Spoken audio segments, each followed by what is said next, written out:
What's happening, y'all? Welcome to the Pull-Up Show. I'm your host, Mr. BJ Matthews, a.k.a. B. Just before we get started, follow us on the YouTube page. The Pull-Up Basketball Podcast. Like, share, subscribe. All of our YouTube videos. Hit that like button. Y'all come in here. Hit the share, subscribe as well. Let's get it popping. All right, Carl Collins is back with B. Jizzle. We've been gone for a few days. We'll be back in action. We're going to talk about some things, man, with the free agency coming up pretty soon at the trade deadline. We've been watching the in-season tournament games last night. Two great games between the Warriors and the Rockets, and the Knicks and the Hawks.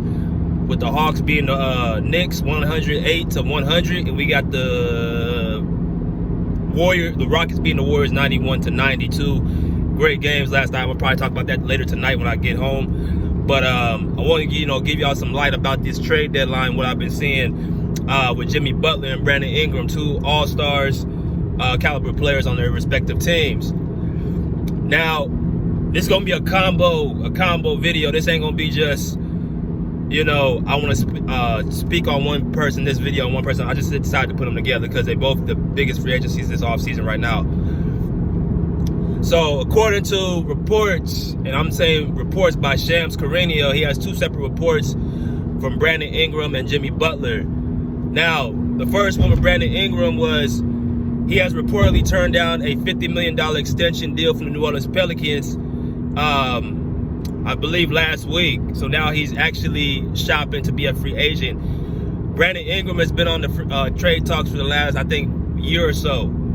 So it's not really surprising that we have reached this point. And I'm going to give my thoughts about what I think is going to happen with him and Jimmy Butler at the end. But Brandon Ingram is reportedly turned down this $50 million deal. And then you got Jimmy Butler, according to Sham, saying that there's multiple trade destinations that Jimmy Butler and his agent would be, preferably wanting to do.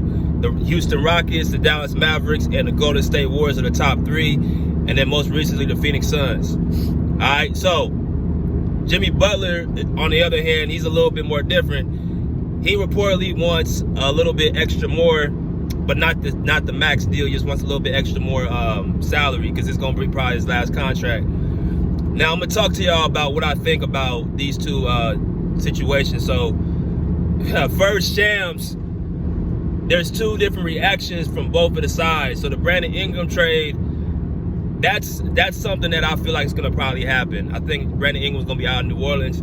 I think he's welcomed this. I think he's been there for about, when did he get there? In 2020 or 2019? Yeah, I think he's been there for about 4 seasons so far. So, it's just, I think it's time for him to, get out of there. I think they picked up DeJounte Murray, who's going to be their, another all-star caliber player. They picked up this offseason. And I think that, with Zion Williamson being hurt again, I don't think he even played this season. I think Brandon Ingram has finally pretty much had enough of, what the New Orleans Pelicans have had to offer. And they're not going to win a championship. They're not even going to really compete for playoffs. So right now they're at the bottom of the pecking order. So I think Brandon Ingram's going to probably be out of there, by the trade deadline. It's just a matter of who's going to take the bait. He's out with an ankle sprain as well.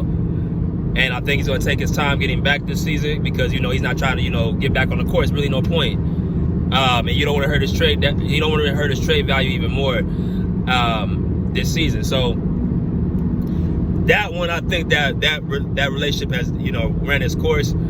Now with Jimmy Butler, it's a little different. So on Twitter, X, whatever they call it, Shams got blasted by Jimmy Butler's agent, Bernard Lee. And he basically called all of his reports cap that Jimmy Butler wanted to go to these destinations. Now, a little backdrop about Jimmy Butler. He's been there since 2020. He's gotten them 2 NBA finals. He's gotten them to, 3 Eastern Conference finals in the 4 years they've been there. So, or 5 years now, it's 5 years. So Jimmy Butler has built his home in Miami. Before Miami came, Jimmy Butler wasn't really much of a household name. I mean, he was a good, probably third option on a championship team. He has changed that to now he's a quote-unquote second, mid-first option for a championship team. It's amazing what happens when you're on a team that actually, utilizes your gifts. Miami's a tough-minded organization. They like tough players. They like hard workers. They like players that are mentally tough. And that's all the qualities that Jimmy Butler has. He's not the most gifted player. He's not the most athletic. He's not the most, you know what I'm saying, polished or sexiest player, but he's gonna, you know, do a few things for your team. He's gonna first off be a leader. He's gonna talk. He's gonna be a guy that's gonna work hard. He's gonna hold himself accountable. He's gonna hold his teammates accountable. And when you have a young team like Miami with a bunch of role players like that, that's why you get the success you get. And the coach of Eric Spoelstra also doesn't hurt it as well. But there was more pushback on Jimmy Butler's side saying that he wasn't trying to leave. Now, Shams came out this morning and said that Bernard Lee saying his reports were capped was not true, that he was all the information he's got has been eligible information. So it's nothing that, you know, Shams reports that, you know, according to him, that's false. Now, Adrian Wojnarowski, the other senior NBA insider, he retired this past year, and that's where Shams took that spot to now being the top guy. Now Shams is saying, like, you know, these are all true reports, and, you know, from the history I know about Shams, he's pretty spot on. Even more so even than Woj. And that's saying something, that, you know, that's saying that you have, you know, a great deal of work. Now Shams is connected with Clutch Sports and LeBron James, so I will say there's some reports that I, you know, think are biased, but for the most part he does, you know, good work. So now that here we are in a position where what I think is going to happen with Jimmy Butler now, that one's hard to say, because I think Jimmy wants to stay in Miami. His heart's there. I think the people that he's grown accustomed to is there. I think he loves the culture there. I think he loves, you know, everything about Miami. But it is his last big deal, and he's going to try everything in his power to make something happen, because he has to use his leverage. He has to use his leverage. But it's coming off to me that the agent's not even saying, he's not even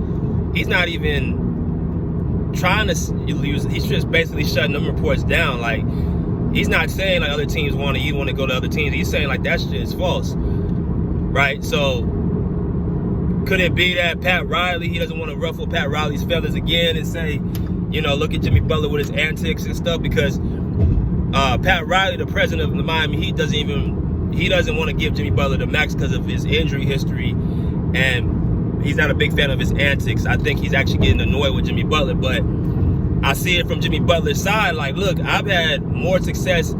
Y'all have had more success with me ever since the LeBron James Miami Heat super team with Dwayne Wade and Chris Bosh. And I've had way less more help than they had. So I feel a little bit obligated. I feel deserved to, you know, get the deal that I want. If you look at the Eastern Conference within the last 4 or 5 seasons, it's been 2 teams that's been dominated. It's been the Boston Celtics and Miami Heat, right? And Jimmy Butler ain't had no superstar. He ain't had no all-star. I mean, Bam Adebayo is a good, very good player, but he's not out there as a star player. What Miami has is a bunch of great role players that know their role, that's coachable, that work hard. That's what Miami had. They're well coached.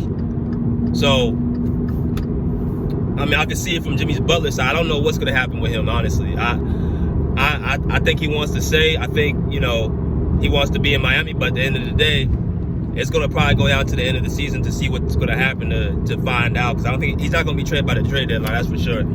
It's going to take probably to the end of the season. This kind of is going to be like the Paul George situation, in my personal opinion.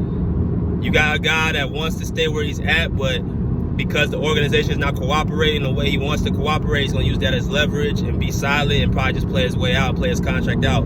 If the Miami Heat, say, make it to the conference finals and led by Jimmy Butler, he'll get his deal. If they get it knocked out the first round and Jimmy Butler is not really much of a no-show, then he's probably not going to, you know, get what he wants. He might have no choice but to get up and leave or take the lesser deal that they're offering.